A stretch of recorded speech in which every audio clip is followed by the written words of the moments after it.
আমার যুবক ভাইয়েরা, যৌবনের হিসাব যেহেতু আল্লাহর কাছে দেওয়া লাগবে, খবরদার যৌবনকে অ্যাডিক্টেড হয়ে মাদকাসক্ত হয়ে যৌবনটাকে নষ্ট করে দিও না।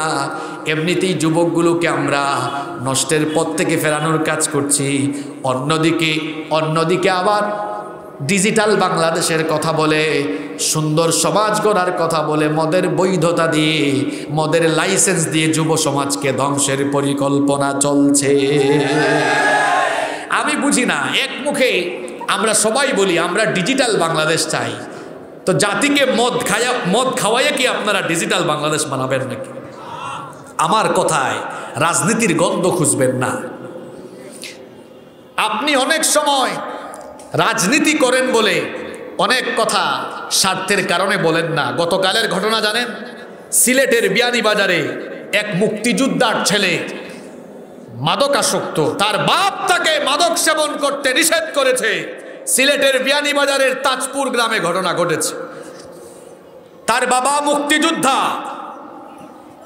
ছেলে মাদকাসক্ত। বাপ তাকে বলল, বাবা আর মাদক খায়া জীবনটা নষ্ট করিস না। বাবা কেন ছেলেকে মাদক গ্রহণে নিষেধ করলো? ছেলে তখন হাতে কুড়াল নিয়া, কুড়াল বুঝেন তো আপনারা, কুড়াল নিয়া বাপের মাথার মধ্যে কুড়াল দিয়ে আঘাত করেছে। হসপিটালে নেওয়ার পথে বাবা মারা গিয়েছে। আপনি রাজনীতির কারণে, স্বার্থের কারণে মদের ব্যাপারে কথা বলছেন না, আপনি রাজনীতির কারণে কথা বলেন না। এমনও অবস্থা হতে পারে ওই ঐশীর মা বাবার মতো। ঐশীর কথা মনে আছে? আজ আপনি স্বার্থের কারণে চুপ করে বসে আছেন। এই যে মদ জায়গায় জায়গায়, মাদক যদি সহজলভ্য হয়ে যায়, আপনার ছেলে আপনার মেয়ে মদ খেয়ে মাদকাসক্ত হয়ে ঐশীর মা বাবার মতো আপনাকেও জবাই করে দিবে। বাস্তবিক কথায় আসুন, এই যে লাইসেন্স দেওয়া হলো, মদের লাইসেন্স, মদ অবৈধ করেছে মোল্লা না আল্লাহ? আসতে বলবেন না, জোরে বলেন, মদ অবৈধ করেছে মোল্লা না আল্লাহ? সুতরাং যেই মদ আল্লাহ অবৈধ এবং হারাম করেছেন, সেই মদকে আল্লাহর কোনো গোলাম যদি বৈধতা দেয়, সে সরাসরি আল্লাহর সঙ্গে যুদ্ধ ঘোষণা করে দেয়। বাস্তবিক কথায় আসুন, যখন কোনো সমাজে মদ, মাদক এগুলো সহজলভ্য হয়ে যায়, সেই সমাজ আস্তে আস্তে ধ্বংসের দিকে চলে যায়। কয়েকটা উদাহরণ দেই। রাস্তায় রাস্তায়, এই যে বলা হলো, যেখানে 100 জন মদের লাইসেন্সধারী থাকবে, সেখানে মদের দোকান খোলার অনুমতি, পারমিশন দেওয়া হবে। এই পৃথিবীতে রব্বুল আলামিন আমাকে আপনাকে কেন পাঠালেন? কি কারণে আমাদেরকে দুনিয়াতে পাঠানো হলো? কোরআনুল কারীমের 51 নম্বর সূরা, সূরাতুয যারিয়াতের 56 নম্বর আয়াতের মাধ্যমে আল্লাহ তাআলা আমাদেরকে সেই কথা জানিয়ে দিলেন, ওয়ামা খালাকাতুল জিন্না ওয়াল ইনসা ইল্লা লিয়াবুদুন। I didn't create the jinn kind and mankind except my worship. আল্লাহ তাআলা বলছেন, পৃথিবীতে আমি জিন আর মানব জাতিকে আমার গোলামি ছাড়া, আমার দাসত্ব ছাড়া অন্য কিছুর জন্য সৃষ্টি করি নাই। আমাদেরকে সৃষ্টি করা হয়েছে যার গোলামি করার জন্য, তিনি কি? আমরা সবাই গোলাম কার? অনেকে বললেন না নাকি প্রেস্টিজে লাগবে গিয়ে, পার্সোনালিটিতে আঘাত আসতে পারে যে আমি নিজের পরিচয় গোলাম দেই কেমনে? এই সার সাথে, তারপরে এই এলাকার নাম কি? পারের কায়বা। এই পারের কায়বা সারসায় আমার শত শত কানি, শত শত বিঘা জমি আছে, আমি গুলাম হই কেমনে? আরে ভাই, আপনি শুধু গুলাম নন, আপনি গুলামের ঘরের গুলাম, বান্দির ঘরের গুলাম, আমাদের 14 গোষ্ঠীকার গুলাম, আমরা গুলাম জাত। এখন আপনি যে আল্লাহর গুলাম, এই গুলামের তো পরিচয় থাকা লাগবে। এই পৃথিবীতে আপনি এসেছেন, যিনি পাঠিয়েছেন তিনি আবার আপনাকে তুলে নিবেন। ওয়া আন্নাহু হুয়া আমাতা ওয়া আহইয়া, তিনি জীবন দানকারী, আবার তিনি জীবন কেড়ে নেন, তিনি মৃত্যু দানকারী। আপনার আমার আগে পৃথিবীতে যারা এসেছিলেন, তারা কেউ কি পৃথিবীতে আছেন? চলে গিয়েছেন। আমি আপনি যারা আছি, আমরা কি থাকবো নাকি আমরাও চলে যাব? এই পৃথিবী থাকার জায়গা নয়, পৃথিবী চলে যাওয়ার জায়গা।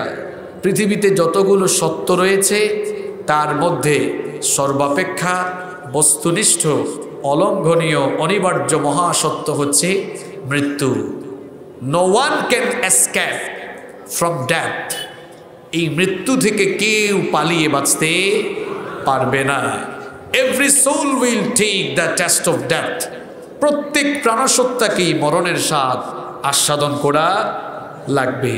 It's our final destination. এটি আমাদের চূড়ান্ত গন্তব্য। সবাই আমরা চলে যাব।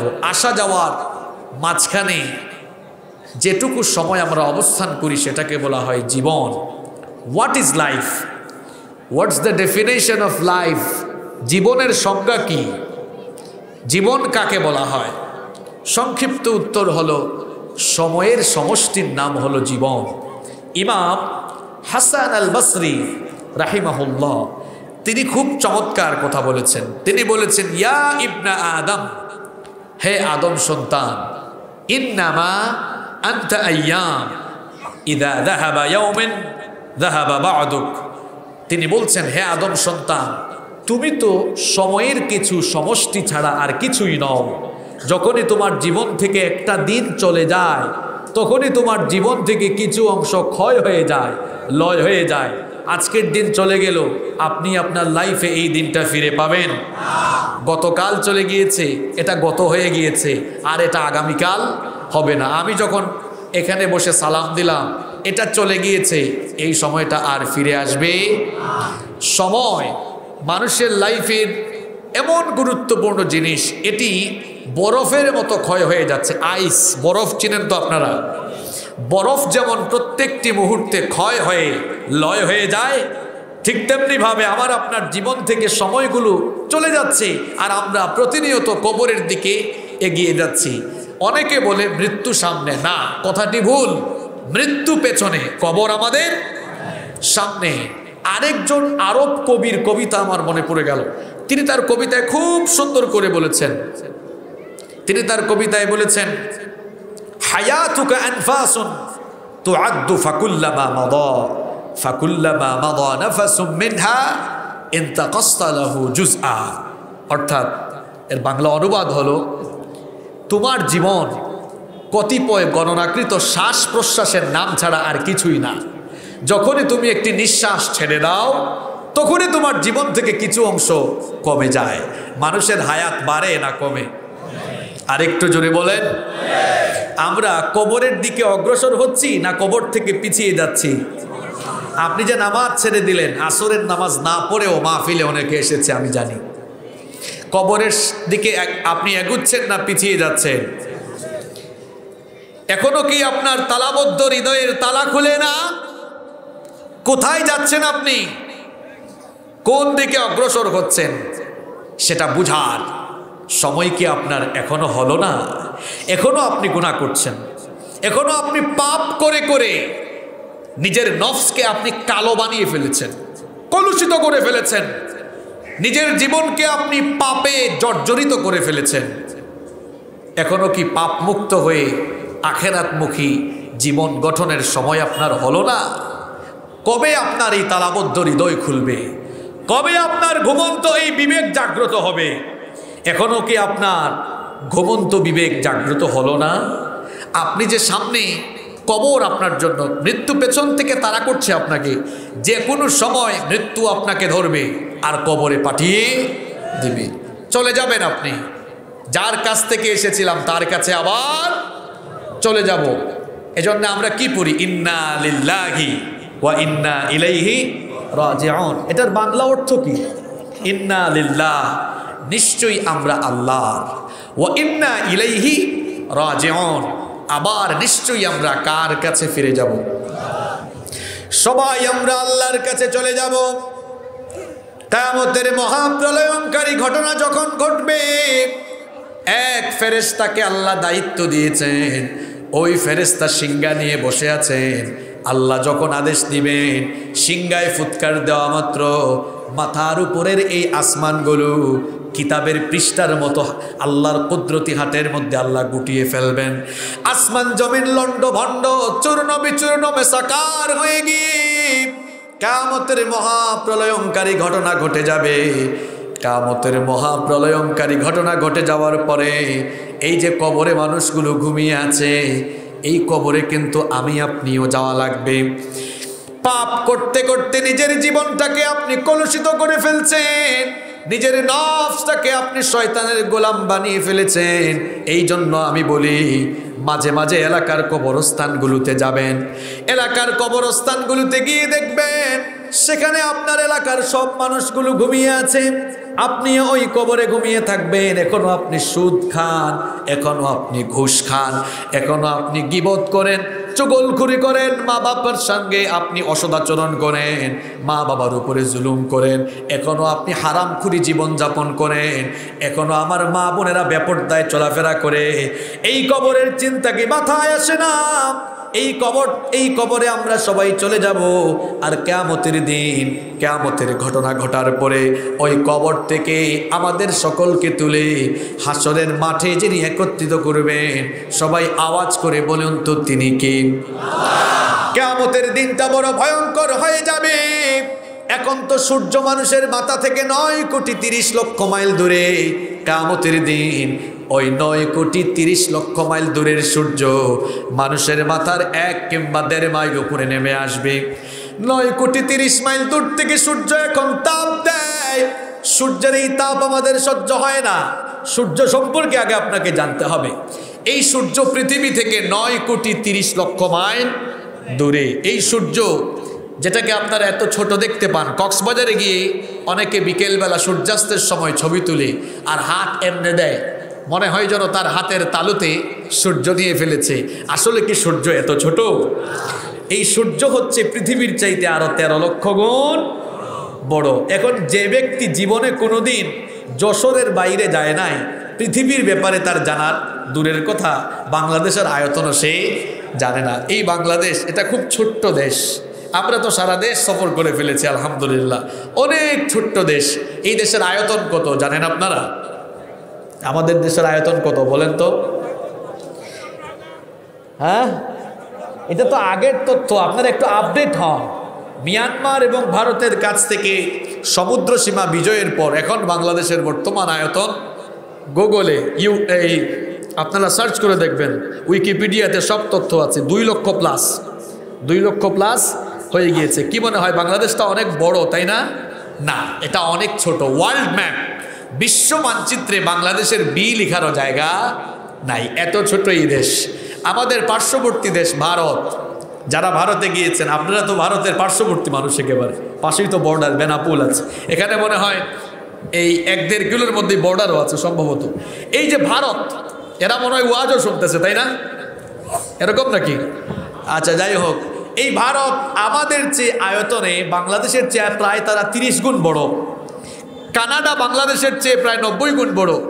রাশিয়া বাংলাদেশের চেয়ে প্রায় 160 গুণ বড়। পৃথিবীতে এইরকম 250 প্লাস, 250 প্লাস, 250 প্লাস দেশ আছে। এই 250 প্লাস দেশ নিয়ে কি পৃথিবী? না, এটা হচ্ছে পৃথিবীর স্থলভাগ। পৃথিবীর 4 ভাগের 1 ভাগ মাটি, অর্থাৎ যেখানে আমরা বাস করি, আর 3 ভাগ পানি। জলরাশি কত বিশাল জানেন? প্রশান্ত মহাসাগরের আয়তন হলো 16,24,00,000 বর্গ কিলোমিটার। আল্লাহু আকবার।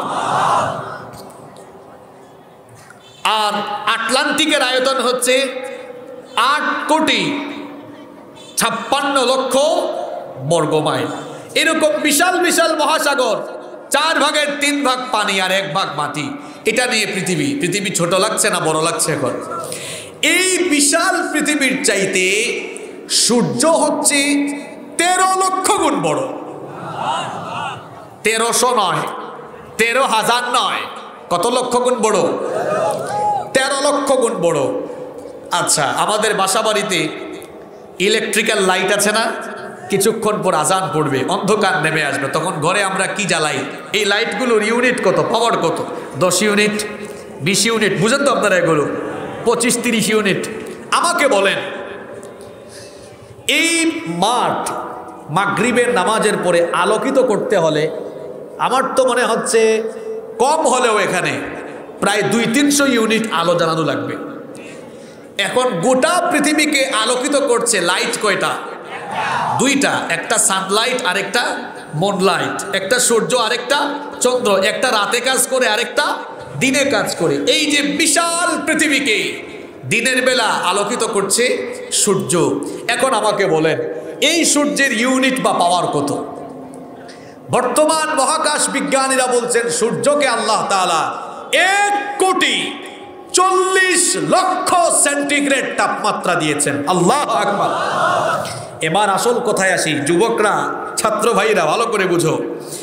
1,24,00,000 সেন্টিগ্রেড তাপমাত্রার আলো যদি সরাসরি দুনিয়াতে আসতো, আপনি মুহূর্তেই জ্বলে পুড়ে ছাই হয়ে যেতেন, আপনাকে খুঁজেও পাওয়া যেত না। এই জন্য আল্লাহ তাআলা কি করলেন দেখেন, সূর্যের আলো পৃথিবীতে আসতে সময় লাগে 8 মিনিট 10 সেকেন্ড। এই সূর্যের আলো সরাসরি পৃথিবীতে আসে না, আসলে তো আপনি জ্বলে যাবেন, পুড়ে যাবেন। 1,40,00,000 সেন্টিগ্রেড তাপমাত্রা যদি একবারে আসে, আপনি টিকতে পারবেন? আপনাদেরকে আরো সহজ করে বোঝাই, এখানে যদি গাছ কাটার পরে, আমরা তো, আমার বাড়ি তো সিলেট, জানেন নি আপনারা, আমরা লাকড়ি হই, আপনারা কি বলেন? লাকড়ি বলেন না? কাঠ, মিলে গেছে, লাকড়ি আর কাঠে কি কথা। এখানে লাকড়ি বা কাঠ একত্রিত করে কেরোসিন ঢালেন। এখানে যদি কাঠ বেশি থাকে পরিমাণে, মনে করেন এই পরিমাণ জায়গা, প্রায় 200-300 স্কোয়ার ফিট, এই পরিমাণ জায়গা নিয়ে যদি সেখানে কাঠ একত্রিত করে এরপরে আপনারা কেরোসিন ঢালেন, আগুন ধরায় দেন, দেখবেন মিনিমাম আরো 400-500 বর্গ স্কোয়ার ফিট এর ভিতরে আপনি আগুনের তাপে যেতে পারবেন। চিন্তা করেছেন 1,40,00,000 সেন্টিগ্রেডের তাপ, টেম্পারেচার সরাসরি পৃথিবীতে আসলে টিকতেন না আপনি 1 ন্যানোসেকেন্ড, সেকেন্ড না 1 ন্যানোসেকেন্ডও টিকতে পারতেন না। এজন্য আল্লাহ তাআলা কি করেছেন জানেন? বায়ুমণ্ডলে আল্লাহ তাআলা আসমানের মধ্যে বিভিন্ন ধরনের ফিল্টার আল্লাহ স্থাপন করেছেন। তোমরা যারা সায়েন্সে পড়াশোনা করছো তোমরা জানো, ট্রাপোস্ফিয়ার, স্ট্র্যাটোস্ফিয়ার, আয়নোস্ফিয়ার, ম্যাগনেটোস্ফিয়ার, এক্সোস্ফিয়ার, এ ধরনের অসংখ্য বায়ুমণ্ডলীয় স্তর আল্লাহ তাআলা আসমানে তৈরি করেছেন। সূর্যের আলো যেন সরাসরি পৃথিবীতে না আসে, এ ধরনের বায়ুমণ্ডলীয় স্তর বা ফিল্টার আল্লাহ স্থাপন করেছেন। সূর্যের আলো ওই ফিল্টারগুলোতে ফিল্টারিং হয়ে হয়ে ছেকে ছেকে যতটুকু আলো মানুষের দরকার, আল্লাহ ঠিক ততটুকু আলো আমাদেরকে দান করেছেন। এই সামান্য আলো পৃথিবীতে আসে, সামনে বৈশাখ মাস আসতেছে, গরম 40 ডিগ্রি 45 ডিগ্রি হইলে মানুষ গাছের তলায় শার্ট খুলে এমনি বাতাস করে, দেখছেন আপনারা?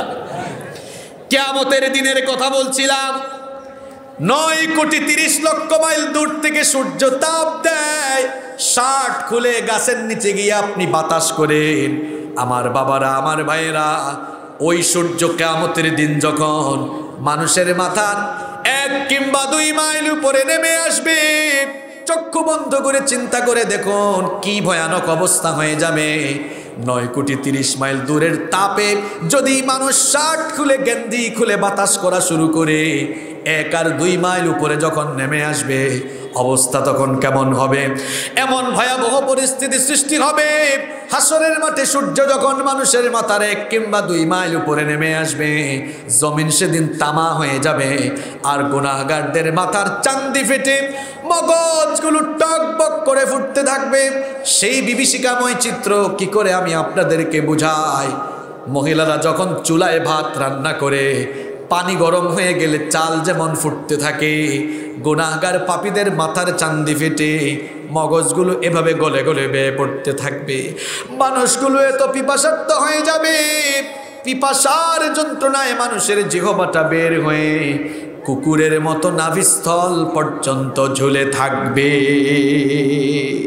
এই রকম কঠিন পরিস্থিতিতে হাসরের মাঠে যখন মানুষ দাঁড়াবে, সেই দিন সকল মানুষের বিচার যিনি করবেন, হিসেব যিনি চাইবেন, সবাই বলেন তো দেখি তিনি কে? আরেকটু জোরে বলেন তিনি কে? 5টি প্রশ্নের জবাব না দিয়ে হাসরের মাঠে আমরা কেউ 1 কদমও নড়তে পারবো না।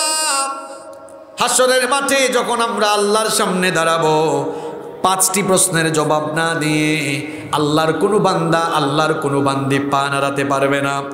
তিরমিজি শরীফের হাদিস, عن عبد الله ابن مسعود رضي الله عنه قال قال النبي صلى الله عليه وسلم عبد الله ابن مسعود رضي الله عنه হাদিসটি বর্ণনা করেছেন নবীজি বলেছেন লা তাযুলু কদমা ইবনে আদম মিন ইনদি রাব্বিহি হাত্তা ইউসআলা আন খামসিন আব্দুল্লাহ ইবনে মাসউদ রাদিয়াল্লাহু আনহু বলেছেন নবীজি বলেছেন পাঁচটি প্রশ্নের জবাব না দিয়ে কিয়ামতের মাঠে আল্লাহর কোন বান্দা কিংবা আল্লাহর কোন বান্দি এক কদম নড়তে পারবে না। এক নাম্বার প্রশ্ন হবে আন উমরিহি ফিমা আফনাহু, আল্লাহ জিজ্ঞেস করবেন বান্দারে তোকে যে হায়াত দিয়েছিলাম, তোকে যে জীবন দিয়েছিলাম, জীবন কোথায় কিভাবে কাটিয়েছিস, জীবনের হিসাব দেওয়া লাগবে কার কাছে? এই জীবনের হিসাব আল্লাহর কাছে দিতে হবে। এই যে জন্ম থেকে মৃত্যু, এই যে মাঝখানের সময়টা, এই সময়ের হিসাব কিন্তু আল্লাহর কাছে দিতে হবে। বাবারা, আজান হয় আপনি নামাজে যান না, এই নামাজগুলো যে ছেড়ে দিয়েছেন হিসাব চাইবেন কি? অন্য হাদিসে নবীজি বলেছেন ইন্না আউওয়ালা মা ইউহাসাবু বিহিল আবদু ইয়াউমাল কিয়ামাতি মিন আমালিহি সালাতি, নবীজি বলেছেন কিয়ামতের দিন আল্লাহ তাআলা বান্দার কাছে প্রথম যখন হিসাব চাইবেন, জীবনের হিসাব নেওয়া শুরু করবেন, আর প্রথমেই আল্লাহ হিসাব চাইবেন বান্দারে নামাজ নামাজ নামাজ ঠিক মতো আদায় করেছো কিনা। নামাজে গেলে গোলামি হয় কার? আসতে বলবেন না, জোরে বলেন, গোলামি হয় কার? নামাজ ছেড়ে দিলে গোলামি হয় কার? ফজরের নামাজ ছেড়ে দিয়ে যে সকাল শুরু করেন, কার গোলামি করে সকাল শুরু করেন? নিজের বিবেককে প্রশ্ন করুন। অনেকে আছে সপ্তাহে একদিন জুমার দিনে নামাজে যায়, এইরকম নামাজি আপনাদের এলাকায় নাই? আছে। প্রত্যেক দিন নামাজ হলো 5 ওয়াক্ত, এক সপ্তাহে নামাজ হয় 5-7-35 ওয়াক্ত, সে পুরো সপ্তাহে 1 ওয়াক্ত নামাজে গেল, আল্লাহর গোলামি হয়েছে একবার। আর 34 ওয়াক্ত নামাজ ছেড়ে দিয়ে শয়তানের গোলামি করেছে 34 বার। এ চেহারা সুরতে মাইন্ডসের জাত হলেও এটা আসলে শয়তানের খাস গোলাম হয়ে গিয়েছে। নিজেকে আল্লাহর গোলাম বানান মিয়া, এই জীবনের হিসাব কেমনে আপনি আল্লাহকে দিবেন? অনেকে আছে মাহফিলে আসে, নামাজটা পড়ে আসে না, মাহফিল থেকে যায় গিয়ে নামাজ পড়ে না। কিসের ওয়াজ শোনেন আপনি? আপনি নামাজও ঠিক করতে পারলেন না, অনেক মাহফিলের কমিটি শুদ্ধ নামাজ পড়ে না। কিপ ইন ইউর মাইন্ড, সালাত ইজ দ্য কি অফ সাকসেস, সালাত ইজ দ্য কি অফ প্যারাডাইজ। এই নামাজ হচ্ছে সফলতার চাবি, নামাজ হলো জান্নাতের চাবি। আপনার যে ঈমান আপনাকে মাথা নুয়াইয়া আল্লাহরে সাজদা দেওয়াইতে পারে না, এই ঈমান আপনাকে জান্নাতেও নিতে পারবে না। গরু ছাগল এরা সাজদা দিতে পারে না। পৃথিবীর একমাত্র সৃষ্টি মানুষ যাদের বডি স্ট্রাকচার এমন, আল্লাহ এই মানুষকে সাজদা দেওয়ার উপযোগী করে বানিয়েছেন। দেখুন, আমরা হাত পা গুটিয়ে সাজদা দেই, রুকুতে যাই, রুকু থেকে উঠি হাত পা গুটিয়ে, তারপরে আমরা সাজদায় লুটিয়ে পড়ি। আপনাদের বাড়িতে গরু আছে না? এই গরুকে গিয়ে আজকে ট্রাই করবেন, মানুষের মতো সাজদা দেওয়াইতে পারবেন? আমরা যেমন সাজদা দিই, গরু ছাগল কিংবা অন্য যে কোনো প্রাণী মানুষের মতো সাজদা দিতে পারবে? মানুষকে আল্লাহ সাজদা দেওয়ার জন্যই বানিয়েছেন। সুতরাং যে মানুষ হয়ে আল্লাহরে সাজদা দেয় না, তার মধ্যে আর গরু ছাগলের মধ্যে কোনো পার্থক্য থাকে না। নিজেকে মানুষ বানাও। আল্লাহ মানুষকে এমন স্ট্রাকচার দিয়ে বানিয়েছেন, সাজদা দেওয়ার উপযোগী করে বানিয়েছেন। এজন্য প্রথম নসিহত সবার জন্য, আমার বাবারা, আমার যুবকরা, আমার মায়েরা, বোনেরা, 5 ওয়াক্তের নামাজ ঠিক করুন। কিয়ামতের দিন নামাজের হিসাব চাইবেন, প্রথমেই আমাদের কাছে নামাজের হিসাব চাইবেন কে? এই জীবনের হিসাব দেওয়া লাগবে। সুতরাং জীবনটাকে আল্লাহর দ্বীনের প্রতি পরিচালিত করুন, তাহলেই আপনি আল্লাহর কাছে জীবনের হিসাবটা সঠিকভাবে দিতে পারবেন। 2 নাম্বার প্রশ্ন করা হবে ওয়ান শাবাবিহি ফিমা আবলাহু, জিজ্ঞেস করা হবে বান্দারে তোমার যৌবনকাল তুমি কিভাবে কাটিয়েছো? এই যৌবনকাল হচ্ছে মানুষের জীবনের সবচাইতে শ্রেষ্ঠ সময়, মানুষের লাইফের টার্নিং পয়েন্ট। এই সময় মানুষের জীবনের উত্থান পতন ঘটে। এই যৌবন পেয়ে যুবক তরুণরা, যৌবন পেয়ে যৌবনের উন্মাদনাকে অনেকে অপব্যবহার করে। এই যৌবনের হিসাব দেওয়া লাগবে কার কাছে? Youth is called the golden season of human life. যৌবনকালকে মানুষের জীবনের স্বর্ণালী সময় বলা হয়, কারণ এই যৌবনকাল মানুষের জন্য এমন গুরুত্বপূর্ণ সময়। এই যৌবনকালকে কেউ যদি যথাযথভাবে কাজে লাগায় তাহলে সে তার ক্যারিয়ারের সমৃদ্ধি, নৈতিক চারিত্রিক সমৃদ্ধি এবং জীবনের কাঙ্ক্ষিত সফলতা লাভ করতে সক্ষম হয়। আর এই যৌবনকালের কেউ যদি অপব্যবহার করে তাহলে তার দুনিয়া আখেরাত বরবাদ হয়ে যায়। এজন্য এই যৌবনকালকে যথাযথভাবে কাজে লাগাতে হবে। এখন প্রশ্ন, আবার নবীজি অন্য হাদিসে বলেছেন যৌবনকাল, বুড়া হওয়ার আগে যৌবনকে কাজে লাগাও। এখানে আমার যে সকল পিতৃতুল্য বাবারা আছেন, এই চাচারা কিন্তু একদিন জোয়ান ছিলেন, যুবক ছিলেন, এখন সেই যৌবনকাল তাদের কাছ থেকে চলে গিয়েছে। এই যৌবন কি আর তারা ফিরে পাবেন? এই যৌবন চলে গেলে আর ফিরে আসে না। এজন্য নবীজি বলেছেন শাবাবাকা ক্বাবলা হারামিক, বুড়া হয়ে যাওয়ার আগে যৌবনকালকে কাজে লাগাও। প্রশ্ন হচ্ছে how to spend your youth time, কিভাবে আপনি আপনার যৌবনকে কাজে লাগাবেন?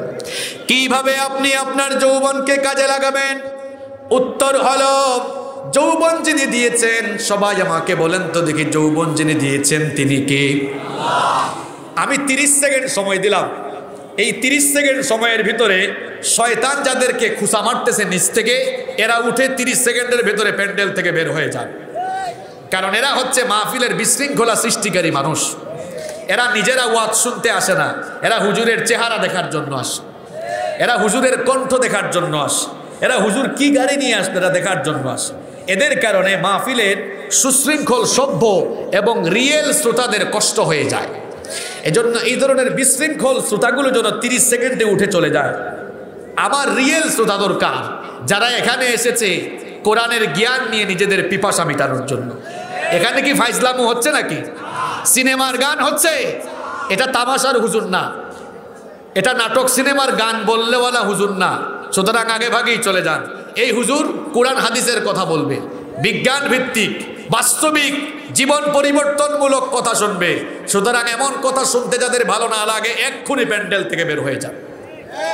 আর যারা এরকম কথা শোনার জন্য এসেছেন নীরবে বসুন, ইনশাআল্লাহ আমরা ভালো কিছু কথা শুনবো ইনশাআল্লাহ। নবীজি বলেছেন যৌবনকালের কদর করো। আর আমি বলছিলাম how to spend your youth time, তাহলে যৌবনের কদর করবেন কিভাবে? সবাই একটু বলেন তো, যৌবন যিনি দিয়েছেন তিনি কে? যৌবন যিনি দিয়েছেন সেই যৌবনদাতা মহান রবের জন্য আপনার যৌবনটাকে বিলীন করে দিতে হবে। যৌবনের বয়সে আল্লাহর ইবাদত করে যৌবনটাকে কাজে লাগাতে হবে। আজান যখন হয়ে যাবে আমার যুবক ভাইরা সবার আগে মসজিদে দৌড়াবা। তোমাদেরকে তো নামাজের কথা বললে তোমরা বলো হুজুর এখনো তো আমরা ইয়াং, এখনো আমরা যুবক, এখন আমাদের নামাজে যাওয়ার সময় হয় নাই। আমরা একটু বুড়া হয়ে যাই তারপরে আমরা নামাজে যাব। আমাদের বয়স হোক, চুলদারি পাকুক, হাতে লাঠি নেই, তারপরে নামাজে যাব। আমার কলিজার টুকরা ভাইদেরকে বলতে চাই, এটা হলো শয়তানের পজিটিভ ধোঁকা। শয়তান পজিটিভ ধোঁকা দিয়ে এভাবে আমার যুবক ভাইদেরকে নামাজ থেকে দূরে রাখতে চায়। আসলে তো আমরা যে বুড়া হব এর তো কোনো গ্যারান্টি। আমার যুবক ভাইরা তোমরা কি দেখো না, তোমাদের মতো কত যুবক থাকা অবস্থায় দুনিয়া থেকে চলে গিয়েছে। দুনিয়াতে আসার জন্য সিরিয়াল মেনটেন হয়, কিন্তু দুনিয়া থেকে যাবার কোনো সিরিয়াল নাই। দুনিয়াতে আসার বেলা সিরিয়াল মেনটেন হয়, প্রথমে আসেন দাদা, এরপরে বাবা, তারপর ছেলে, অতঃপর দাদার ঘরে নাতি হয়।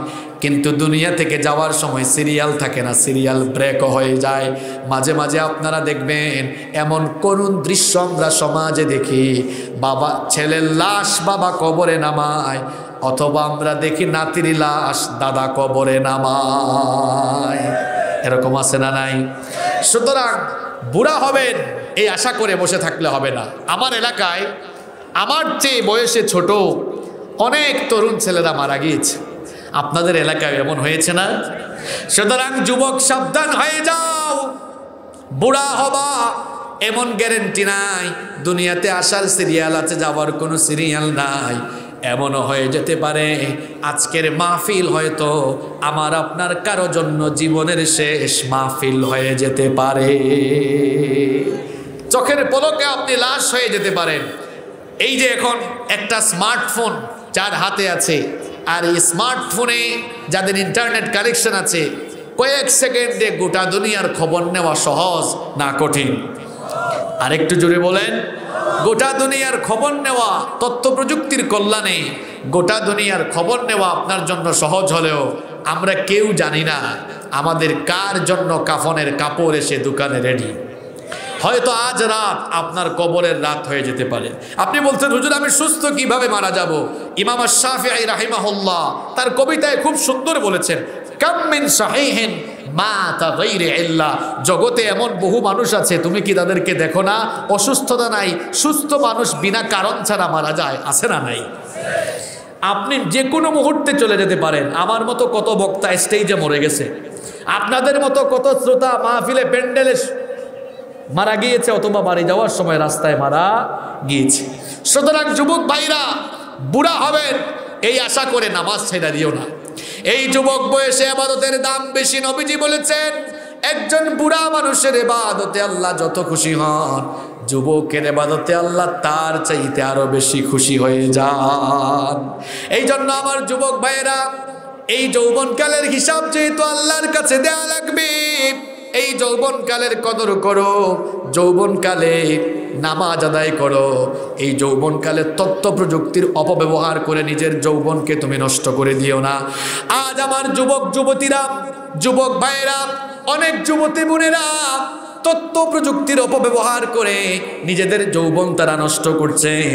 হাতের মধ্যে স্মার্টফোন পেয়ে, ইন্টারনেট কানেকশন পেয়ে অনেকেই আছেন চোখের জেনা কানের জিনায় লিপ্ত হয়ে গিয়েছেন। যুবক ফোন হাতে নিয়েছে, ইন্টারনেট কানেকশনও আছে। অনেক যুবকেরা আজ পর্নোগ্রাফিতে আসক্ত, অনেক যুবক ছেলেরা পর্নোগ্রাফিতে আসক্ত হয়ে অস্বাভাবিক জীবনযাপন করছে। অনেক ছেলেরা আছে, অনেক মেয়েরা আছে ইউটিউবে ঢুকে নাটক আর সিনেমা দেখে। এই যে নাটক আর সিনেমা দেখছে, মনে মনে ভাবছে আমার আব্বু আম্মু তো আব্বু আম্মুর রুমে ঘুমায়, আমার রুমে আমি একা আছি, মজা করে মন ভরে দেখব। যুবক ভাইয়েরা সবাই বলেন তো দেখি, আপনি আপনার রুমে একা আছেন, অন্ধকার রুমে কেউ নাই, আপনি একা। কেউ যদি নাও থাকে, আপনাকে যিনি দেখছেন তিনি কে? ওই আল্লাহকে ভয় করো, ওই আল্লাহকে ভয় করে নিজের চক্ষুকে হেফাজত করো। অশ্লীল খারাপ কিছু দেখে নিজের চক্ষুকে নষ্ট করো না।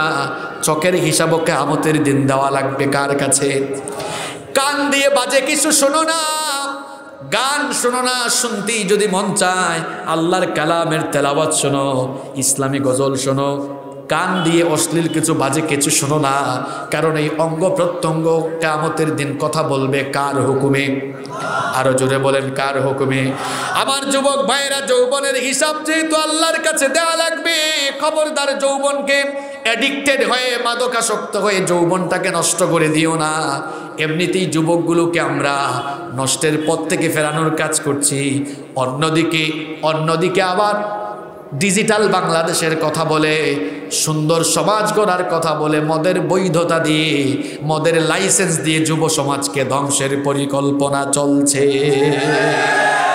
আমি বুঝি না, এক মুখে আমরা সবাই বলি আমরা ডিজিটাল বাংলাদেশ চাই, তো জাতিকে মদ খাওয়াইয়া কি আপনারা ডিজিটাল বাংলাদেশ বানাবেন নাকি? আমার কথায় রাজনীতির গন্ধ খুঁজবেন না। আপনি অনেক সময় রাজনীতি করেন বলে অনেক কথা স্বার্থের কারণে বলেন না। গতকালের ঘটনা জানেন? সিলেটের বিয়ানীবাজারে এক মুক্তিযোদ্ধার ছেলে মাদকাসক্ত, তার বাপ তাকে মাদক সেবন করতে নিষেধ করেছে। সিলেটের বিয়ানীবাজারের তাজপুর গ্রামে ঘটনা ঘটেছে। তার বাবা মুক্তিযোদ্ধা, ছেলে মাদকাসক্ত। বাপ তাকে বলল, বাবা আর মাদক খায়া জীবনটা নষ্ট করিস না। বাবা কেন ছেলেকে মাদক গ্রহণে নিষেধ করলো? ছেলে তখন হাতে কুড়াল নিয়া, কুড়াল বুঝেন তো আপনারা, কুড়াল নিয়া বাপের মাথার মধ্যে কুড়াল দিয়ে আঘাত করেছে। হসপিটালে নেওয়ার পথে বাবা মারা গিয়েছে। আপনি রাজনীতির কারণে, স্বার্থের কারণে মদের ব্যাপারে কথা বলছেন না, আপনি রাজনীতির কারণে কথা বলেন না। এমনও অবস্থা হতে পারে ওই ঐশীর মা বাবার মতো। ঐশীর কথা মনে আছে?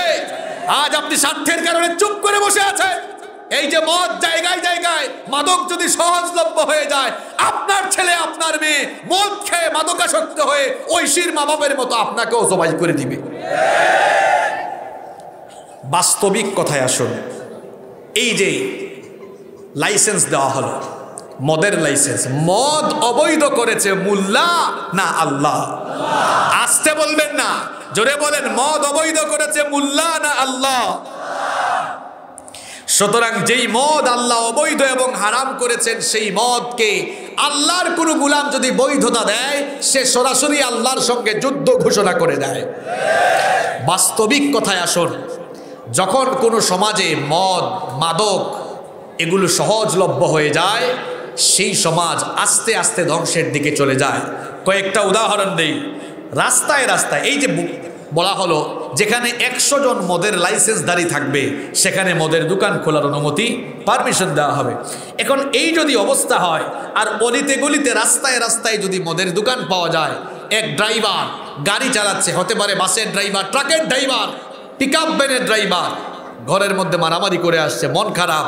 এখন রাস্তাঘাটে যদি গাড়ি থামাইয়া দোকান থেকে এক বোতল মাইরা দেয়, এরপরে যদি গাড়ি চালায়, গাড়ি কি রাস্তায় থাকবে না খালে বিলে নদীতে পড়বে? কথা বুঝতে পারছেন আমার? উদাহরণগুলো বুঝেন। তাহলে মাদক যত বাড়বে, অ্যাক্সিডেন্ট বাড়বে না কমবে? শুধু কি অ্যাক্সিডেন্ট, দাম্পত্য কলহ বাড়বে, হাজব্যান্ড ওয়াইফের সমস্যা, নারী নির্যাতন বেড়ে যাবে, শিশু নির্যাতন বাড়বে। কিভাবে? আমার এলাকায় এক ঘটনা ঘটলো। এক লোক মদ খেয়ে, মদ পান করে ঘরে গিয়ে, আচ্ছা মদ পান করার পর যদি একেবারে ভালো বোতল খায়, বলেন সেন্স জায়গায় থাকে? কথা বলছেন না কেন? সেন্স থাকে না।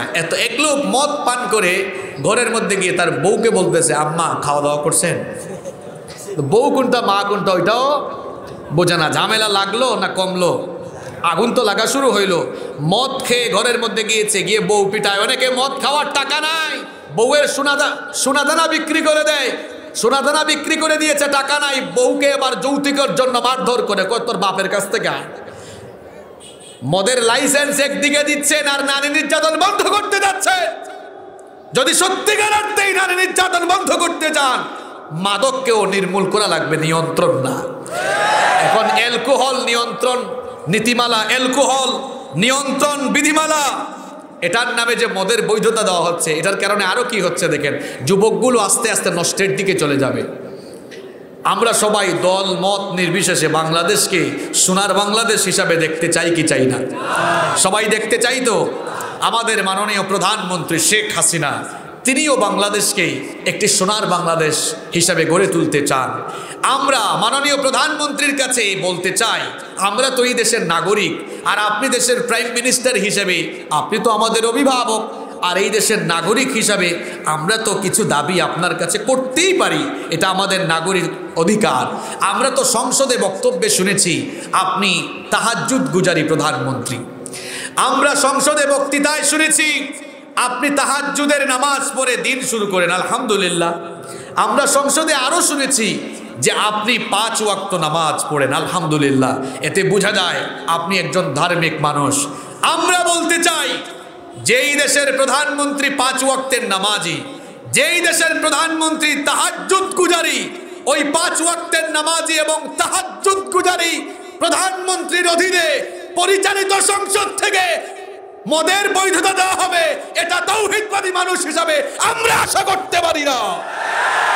বরং আমরা বলতে চাই, আপনি একজন ধার্মিক 5 ওয়াক্তের নামাজি এবং তাহাজ্জুদ গুজারি প্রধানমন্ত্রী হিসাবে আমরা আপনার কাছে আশা করি, আপনি সংসদে অ্যালকোহল বা মাদক নিয়ন্ত্রণ আইন নয়, আমরা আপনার কাছ থেকে মাদক নির্মূলের আইন পাস আশা করি।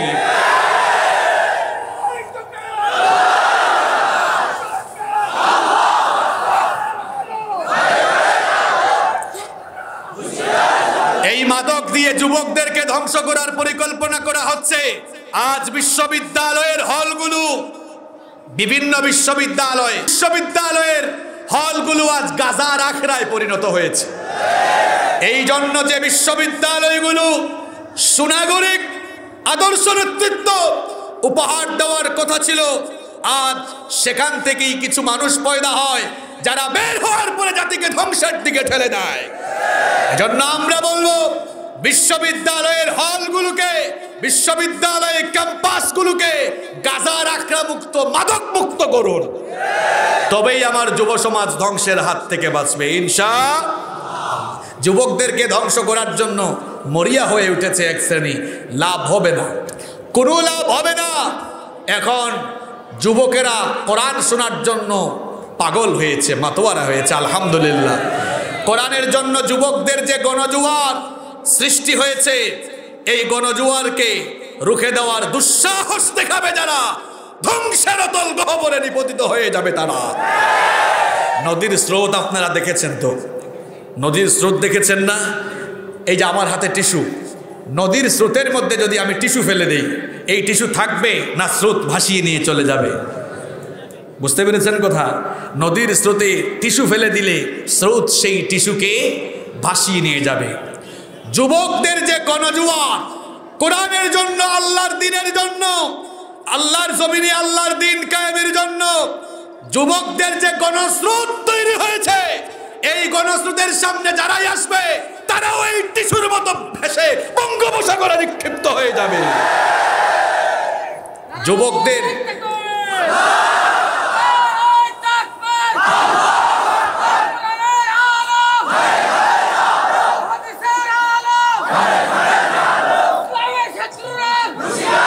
আল্লাহর দ্বীনের বিরুদ্ধে দাঁড়াবার সাহস কেউ করবেন না।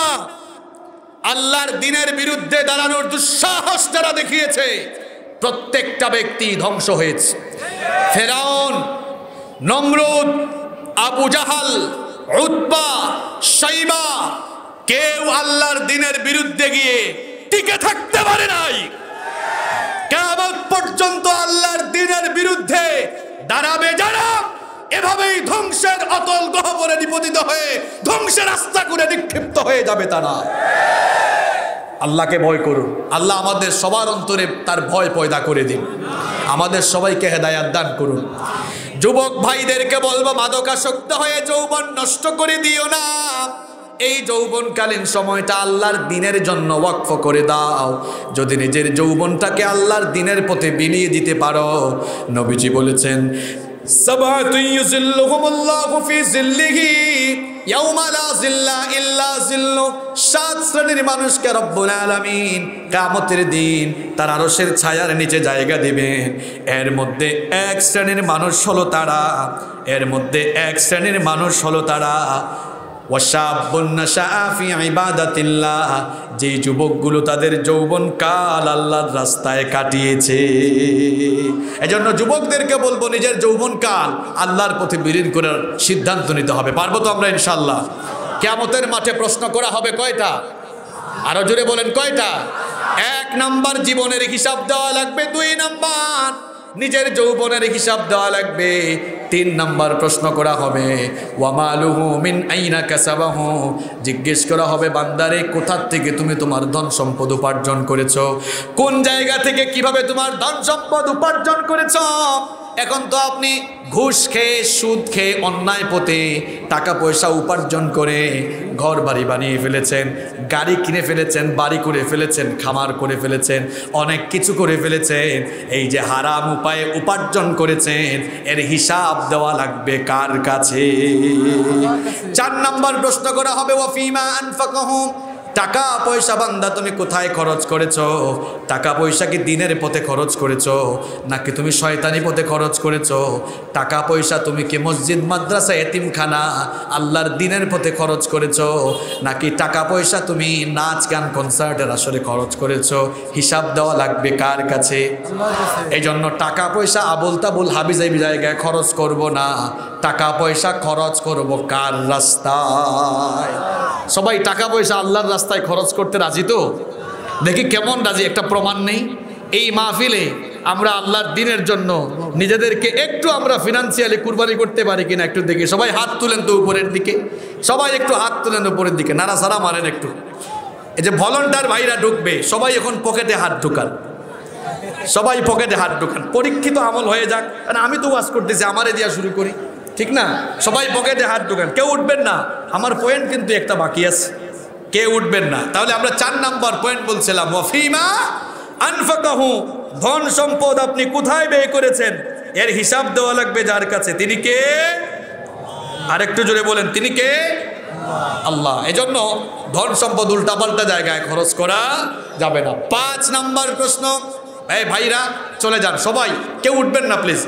আপনাদের এলাকার মানুষ আমি সুসভ্য জানতাম, কিন্তু এই যে 10 মিনিট পর পর উঠাউঠি করে, এটা আমি কখনো আগে আসলে দেখি নাই। এইরকম আপনারা কখনো কোনো মাহফিলে যাবেন না, যাবেন পুরোটা শোনার জন্য। এটা খুবই বিশৃঙ্খল একটা পরিস্থিতি।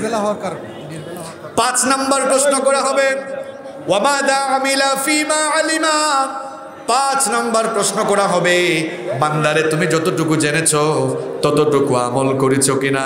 আমরা জানতাম পর্দা করা হলো ফরজ, জানার পরে অনেকে বেপর্দা হয়ে চলাফেরা করে, আছে না নাই?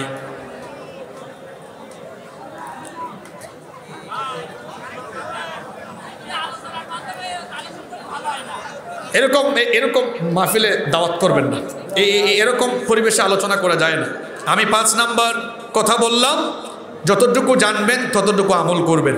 এই 5টি প্রশ্ন করা হবে। আজকে ভেবেছিলাম এই 5টি বিষয় নিয়ে শেষ করব, কিন্তু শেষ করার পরিস্থিতি থাকলো না। আগে মাহফিলের পরিবেশ আপনারা নিশ্চিত করবেন ইনশাআল্লাহ। তো এই 5 নাম্বার পয়েন্টটি বলে আমি শেষ করছি। গুরুত্বপূর্ণ এই পয়েন্টটা, খুবই গুরুত্বপূর্ণ ছিল। যারা আছেন তারা থাকেন, শোনেন। এর সামনে থাকা ভাইরা বসে যান, ক্যামেরাম্যান ভাইরা বসে যান। যারা আছেন এরাই আসল মানুষ, বুঝা গেছে। তাহলে 5 নম্বর প্রশ্ন, একটু আগেরগুলো রিপিট করে দিকে মনে রাখছেন কিনা। 1 নাম্বার, কিসের হিসাব দেওয়া লাগবে? কিসের হিসাব? জীবনের হিসাব। কিসের হিসাব? জীবনের। 2 নাম্বার কিসের হিসাব? যৌবনের হিসাব। 1 নাম্বার জীবনের হিসাব, 2 নাম্বার যৌবনের হিসাব। 3 নাম্বার কোথার থেকে কেমনে আয় করছেন, এই আয়ের হিসাবও দেওয়া লাগবে কার কাছে। 4 নাম্বার ব্যয়ের হিসাব, কোথায় কোথায় ব্যয় করেছেন সব হিসাব দেওয়া লাগবে কার কাছে। 5 নাম্বার প্রশ্ন করা হবে, ওয়া মাযা আমিলা ফিমা আলিমা। বান্দারে যতটুকু জেনেছো ততটুকু আমল করেছো কিনা। এখন আমরা তো জানতাম পর্দার বিধান ফরজ না নফল। আরেকটু জোরে বলেন। আল্লাহ তাআলা বললেন, ওয়ালা তাবাররাজনা তাবাররুজাল জাহিলিয়াতিল উলা। নারীরা জাহেলি যুগের নারীদের মতো বেপর্দা হয়ে ঘর থেকে বের হয় না। পর্দার এই আদেশটা মুল্লার না আল্লাহ? মা বোনদেরকে এই জন্য পর্দায় থাকার দরকার আছে না নাই? আপনাদের বিবি সন্তান, আপনাদের বিবি স্ত্রী মেয়েদেরকে পর্দা করাবেন তো আপনারা। অনেকে আছে পর্দা করায় না, নিজের বউকে বেপর্দা বানায়া ঘর থেকে নিয়ে বের হয়, এরকম আছে না নাই? এমনকি এই সোশ্যাল মিডিয়ায় ফেসবুকে অনেকে অনেকের বউয়ের ফটো আপলোড দেয়, এরকম আছে না নাই? কথা বলেন, আছে না নাই? আচ্ছা বলেন তো ভাই, ফেসবুক এটা পাবলিক সাইট নাকি পার্সোনাল সাইট? Public site. বউ পার্সোনাল না পাবলিক? বউ পার্সোনাল। এখন পার্সোনাল জিনিসকে পাবলিক সাইটে তো আপলোড দেয় তারা, নিজের বউকে জনগণের সম্পদ বানিয়েছে যারা। আপনার বউ কি জনগণের সম্পদ নাকি, যা আপনি তাকে ফেসবুকে আপলোড করে দিয়েছেন? এটা কেমন কাজ? আবার ফেসবুকে আপলোড দেওয়ার পর কমেন্টও করে, ওয়াও ভাবিকে হ্যাপি লাগতেছে, সে উত্তরও দেয় থ্যাংক ইউ। আরেকজন লিখছে, ওয়াও ভাবিকে জোস লাগতেছে, হয় থ্যাংক ইউ। এ বেকুব, কার জোস কে খায় রে? আপনার নিজের বউয়ের সৌন্দর্য আপনার জন্য, এটা মানুষকে দেখাবার জন্য নয়। ব্যক্তিত্বহীন মানুষের কাজ কেবল এটাই হতে পারে। নিজের বিবিকে পর্দা করাবেন, বেপর্দা রাখবেন না, দাইয়ুস হবেন না। দাইয়ুস কখনো আল্লাহর জান্নাতে ঢুকতে পারবে না। আমার মা বোনদেরকেও বলবো, অনেক বোনেরা মাহফিলে যান, অনেক এলাকায় মাহফিলে যাওয়ার সময়ও বেপর্দা হয়ে যায়, এটা করবেন না। পর্দা মেনটেন করে যদি মাহফিলে যেতে পারেন যান, নইলে ওই মাহফিলেও যাওয়া আপনার জন্য ঠিক না, এটা ফিতনার কারণ। যদি পর্দা মেনটেন করতে না পারেন, বেপর্দা হয়ে মাহফিলেও যাইয়েন না, এটা ফিতনার কারণ হয়ে যাবে। মাহফিলেও যখন যাবেন, যদি সেখানে পর্দার সিস্টেম থাকে এবং মাহফিলের আয়োজক কমিটি আপনাদেরকে মহিলাদের প্যান্ডেল করলে পর্দার ব্যবস্থা আছে কিনা এটা আগে নিশ্চিত করা লাগবে। নারীদেরকে পর্দার ভেতরে রাখতে হবে, এই আদেশটা দিয়েছেন কে? 5 নম্বর পয়েন্ট বলছিলাম যে যতটুকু জানবেন ততটুকু আমল করতে হবে, কোরআন দিয়ে জীবন চলতে হবে। এই আদেশটা আমরা সবাই জানি, হুজুররা আলেম ওলামারাও আমাদেরকে বলেছেন। এরপরেও নামাজে কোরআন আছে কিন্তু জীবনে কোরআন নাই। নামাজের ভেতরে কোরআন তেলাওয়াত বাধ্যতামূলক, নামাজের ভেতরে কোরআন ছাড়া অন্য কোনো বই থেকে তেলাওয়াত করা যায়? যায় না। নামাজের ভেতরে কোরআন তেলাওয়াত যেমন বাধ্যতামূলক, ঠিক তেমনি নামাজের বাহিরে ওই কোরআনের আইন জীবনের আগাগোড়া শুরু থেকে শেষ পর্যন্ত মেনে চলাও বাধ্যতামূলক। এটা জানতেন, কিন্তু আপনি মানেন না। এই না মানার কারণে আখেরাতে কিয়ামতের দিন আপনি জাহান্নামের সম্মুখীন হবেন। এজন্য আসুন জীবনটাকে কাজে লাগাই। এই জীবনটাকে এমনভাবে কাজে লাগাই, গোটা জীবন গোলামি করব কার? বিধান মানব কার? বিধান মানার জন্য বিধানের একটা কিতাব দেওয়া হয়েছে না? কিতাবের নাম কি? আল কোরআন। এই যে আমার হাতে কোরআন আপনারা দেখছেন, সর্বশেষ একটা কথা মন দিয়ে শুনুন। এই যে কোরআন, এটা হচ্ছে প্রিন্টেড কোরআন, সবার ঘরে আছে না? আর নবীজি যার উপর কোরআন নাজিল হয়েছে তিনি ছিলেন প্র্যাকটিক্যাল কোরআন। সুবহানাল্লাহ। আমার কথা কি বুঝতে পেরেছেন? সহজ বাংলায় বলি, এটা হচ্ছে ছাপা লিখা কোরআন। লিখা না, এটা ছাপা করা না, এটা ছাপা করা কোরআন। আর নবীজি ছিলেন বাস্তবিক কোরআন। সুবহানাল্লাহ। অর্থাৎ এই কোরআনে যা আছে নবীর জীবনেও তা আছে। আমাকে আপনাকে প্র্যাকটিক্যাল কোরআন হওয়া লাগবে। কোরআনের বিধান মানার জন্য কোরআন পড়া লাগবে, বুঝা লাগবে, এরপরে মানতে পারবেন। মানতে গেলে জানতে হয়, জানতে গেলে পড়তে হয়। বলেন, শেষে দুইটা স্লোগান শেখায় যাব। মানতে গেলে, সবাই বলেন, মানতে গেলে জানতে হয়, জানতে গেলে মানবেন, তার আগে জানবেন, তার আগে পড়বেন। দেখেন, মানবেন, তার আগে জানবেন, তার আগে পড়বেন। তার মানে কোরআন পড়বেন, জানবেন, তারপরে মানতে পারবেন। আপনি আর কি কোরআন মানবেন? আপনি আউযুবিল্লাহ বিসমিল্লাহ শুদ্ধ করে পারেন না। কোরআন পড়ুন, কোরআন পড়ুন, কোরআন বুঝুন। এরপরে যে লম্বা লম্বা স্লোগান একটু আগেও শুনলাম, কয় আল কোরআনের আলো ঘরে ঘরে জালো, আরেকজন কয় না সংসদে জালো। আরে বাপরে বাপ, আবেগের ঠেলায় দেখছেন নি কারবা? হে নিজে কোরআন শুদ্ধ করে পড়তে পারে না, হ্যাঁ সংসদে আলো জ্বালায়। বিবেক, বিবেক দিয়ে কথা বলুন। যুগের পর যুগ আপনারা আবেগ দিয়ে স্লোগান দিয়েছেন, আবেগকে বাদ দিন। এবার স্লোগান তুলুন, আল কোরআনের আলো মানুষের হৃদয়ে হৃদয়ে জ্বালো। এটা হচ্ছে সঠিক স্লোগান। প্রত্যেকটা মানুষের হৃদয়ের ভিতরে কোরআন ঢুকায় দেন। সংসদে জানো, গলা ফাটাইয়া চিল্লাইয়া গলা ভাঙা লাগবে না। প্রত্যেকটা মানুষের অন্তরে কোরআন ঢুকে গেলে অটোমেটিক সংসদ নামিয়া গোটা পৃথিবীতে কোরআনের আলো জ্বলে উঠবে। আপনাকে তো সিস্টেমিক ওয়েতে আগাতে হবে। আমরা আবেগপ্রবণ হয়ে গিয়েছি, আমরা আবেগ দিয়ে। ইসলামের শত্রুরা, আপনাকে ইসলামের শত্রুদেরকে সাবধান করতে কে বলেছে? ইসলামের শত্রুদেরকে মোকাবেলা করার জন্য এই চেতনা এখনো আপনার ভিতরে হয় নাই। সাহাবীরা মাত্র 313 জন 1000 কাফেরের মোকাবেলা করেছেন। কারণ কি জানেন? তারা তাদের সিনার ভিতরে আল্লাহর কোরআনের নূর ঢুকিয়েছেন। আপনি একজন কাফেরের সামনেও দাঁড়াইতে পারবেন না। আরে আপনি তো সেই মানুষ, মামলার ভয়ে আপনি হক কথা বলতে পারেন না। আপনি সেই মানুষ, আপনাকে ঘর থেকে বের করে দেয় কিনা আপনি হক কথা বলতে পারেন না। আপনি বুঝি সংসদে জ্বালাবেন? 313 জনকে নিয়ে সাহাবীরা বদরের মাঠে বিজয় ছিনিয়ে এনেছেন। বিজয় দিয়েছেন কে? কেন এটা হয়েছে? এরা কোরআন পড়েছেন, বুঝেছেন, কোরআনের রঙে নিজেকে রাঙিয়েছেন। আপনি স্লোগান দিয়েন পরে, কোরআনের রঙে নিজেকে রাঙান আগে। আমি আল্লাহর কসম করে বলছি, কোরআনের রঙে যদি আমরা সবাই আমাদের জীবনকে রঙিন করতে পারি, আর স্লোগান দেওয়া লাগবে না। এই মানুষগুলো কোরআনের চেতনায় উজ্জীবিত হয়ে আল্লাহর কোরআন এক হাতে নিয়ে আরেক হাতে ইসলামের ঝান্ডা নিয়ে আল্লাহর জমিনে আল্লাহর দিন তারা কায়েম করবে। সিস্টেমিক ওয়েতে আগাতে হবে, নইলে সারা জীবন এমন আবেগী স্লোগান দিবেন আর খালি পিটা খাবেন, আর খালি মাইর খাবেন। সিস্টেমিক ওয়েতে আগান। প্রত্যেকটি মানুষের অন্তরে কোরআন ঢুকান। বছরে একবার আপনারা মাহফিলের আয়োজন করেন, শেষ কোরআনের হক আদায় করা শেষ।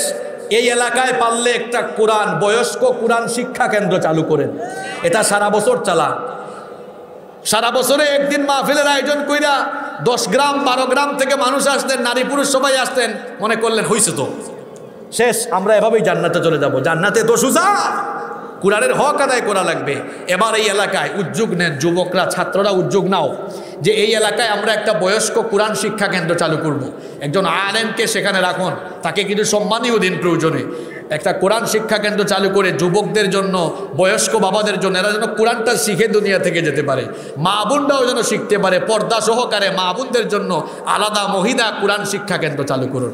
এইরকম ভালো কাজ করুন, ভালো উদ্যোগ হাতে নিন, যে কাজগুলো করলে কোরআনের আলো সমাজে ছড়িয়ে যাবে। এই কোরআনের মাহফিলে এসা আপনি খালি একেবারে গরম গরম বক্তৃতা দিয়ে চলে গেলেন, আউটপুট কি? আউটপুট কি? এই ছেলেরা 1.5 লাখ 2 লাখ টাকা 3 লাখ টাকা খরচ করে মাহফিলের আয়োজন করলো, এখন বলেন আউটপুটটা কোথায়? যদি মানুষ এখান থেকে জ্ঞান নিয়ে যেতে না পারে, এখান থেকে যদি ইফেক্টিভ কিছু আমরা না পাই, আর আইসা যদি আমরা গরম গরম আর পাবলিক লিল্লাহি তাকবীর দিয়া চলে গেল, এটা সর্বোচ্চ 10-15 মিনিট থাকে, এরপরে আর থাকে না। আপনি প্ল্যান মাফিক কাজ করুন, পরিকল্পনা। The plan is half of the work. পরিকল্পনা হচ্ছে কাজের অর্ধেক। আপনি কোরআনের আলো সমাজে জ্বালাতে চান, তাহলে আপনাকে কোরআন আগে মানুষের হৃদয়ের ভিতরে ঢুকাই দিতে হবে। হৃদয়ের ভিতরে কেমনে ঢুকাবেন? মানুষকে কোরআন শিখাইতে হবে।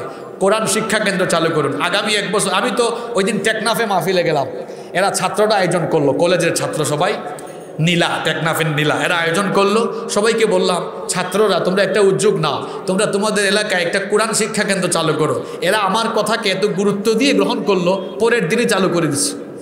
চালু করে দিয়ে তারা আমাকে জানালো যে হুজুর আমরা চালু করে দিয়েছি, অলরেডি পড়া শুরু হয়ে গেছে। আমি বললাম আগামী বছর আস্তে আস্তে তোমাদের মাহফিল আগামী বছর হবে, আগামী বছর আস্তে আস্তে দেখবা এখান থেকে কমপক্ষে 2-3 হাজার মানুষ কোরআন শিখে ফেলেছে।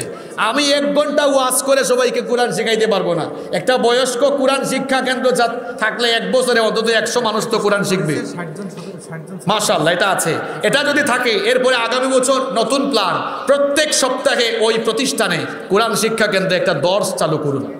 মানুষজন এবার অর্থসহ বুঝে বুঝে কোরআন পড়তে পারে। এ ধরনের সুন্দর সুন্দর পরিকল্পনা আপনারা গ্রহণ করেন, তবেই দেখবেন আমাদের সমাজ সুন্দর হবে ইনশাআল্লাহ। যে কথাগুলো বললাম, আল্লাহ তাআলা আমাদের সবাইকে মানার তৌফিক দান করুন। আখিরাতমুখী জীবন গঠনের জন্য আল্লাহ তাআলা আমাদের সবাইকে সবগুলো কথা মানার তৌফিক দান করুন। আল্লাহুম্মা আমিন। ربنا ظلمنا أنفسنا وإن لم تغفر لنا وترحمنا لنكونن من الخاسرين ربنا اصرف عنا عذاب جهنم إن عذابها كان غراما رب العالمين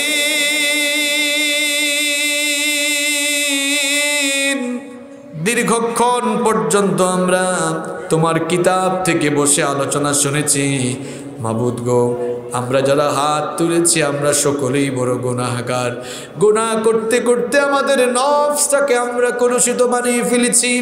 এত বেশি পাপ আমরা করেছি, পাপ করতে করতে পাপের দরিয়ার অতল তলদেশে আমরা অবগাহন করে ফেলেছি। ওগো রব, আমাদের গুনার দিকে না তাকিয়ে তোমার গফফার নামের খাতিরে জীবনের সমস্ত গুনাহগুলোকে তুমি মাফ করে দাও। ওগো রব, আমাদের সবাইকে 5 ওয়াক্তের নামাজি বানিয়ে দাও। আমাদের স্ত্রী, সন্তান, সন্ততি, পরিবারের সবাইকে তুমি নামাজি বানিয়ে দাও। রব্বুল আলামিন, আমাদের কলিজার টুকরা মা বাবাকে মাফ করে দাও। আমাদের যাদের মা বাবা আমাদেরকে এতিম করে অন্ধকার কবরে চলে গিয়েছেন, মেহেরবানি করে আমাদের কবরবাসী মা বাবার কবরগুলোকে জান্নাতুল ফেরদাউস বানিয়ে দাও। রব্বুল আলামিন, আমাদের যাদের মা বাবা বেঁচে আছেন নেক হায়াত বাড়িয়ে দাও। যতদিন তারা বেঁচে থাকবেন তাদের খেদমত করার তৌফিক আমাদেরকে দান করে দাও। আল্লাহুম্মা গফিরনি ওয়া লিওয়ালিদাইয়া ওয়া কুর রাব্বিরহামহুমা কামা রাব্বায়ানি সগীরা রাব্বিরহামহুমা কামা রাব্বায়ানি সগীরা। রব্বুল আলামিন, আমাদের সবাইকে দ্বীনের পথে পরিচালিত হওয়ার তৌফিক দান করে দাও। এই এলাকায় যত কবরস্থান রয়েছে, কবরস্থানের সকল মুর্দেগানদের কবরের আযাব মাফ করে দাও। রব্বুল আলামিন, আজকের এই মাহফিলটিকে তুমি কবুল আর মঞ্জুর করে নাও। মাহফিল বাস্তবায়নের জন্য যারা টাকা দিয়ে, পয়সা দিয়ে, মেধা, শ্রম, বুদ্ধি দিয়ে যারাই যেভাবে সাহায্য সহযোগিতা কষ্ট আর মেহনত করেছেন, আর আমরাও যারা মাহফিলে এসেছি কাল কিয়ামতের কঠিন দিনে এই মাহফিলকে আমাদের সকলের জন্য নাজাতের ওয়াসিলা বানিয়ে দিও। বিফadli সুবহান রাব্বিকা রাব্বিল ইজ্জাতি আম্মা ইয়াসিফুন ওয়া সালামুন আলাল মুরসালিন ওয়ালহামদুলিল্লাহি রাব্বিল আলামিন ওয়া জাআল আখির কালামিনা ইনদাল মাউত লা ইলাহা ইল্লাল্লাহ মুহাম্মাদুর রাসূলুল্লাহ।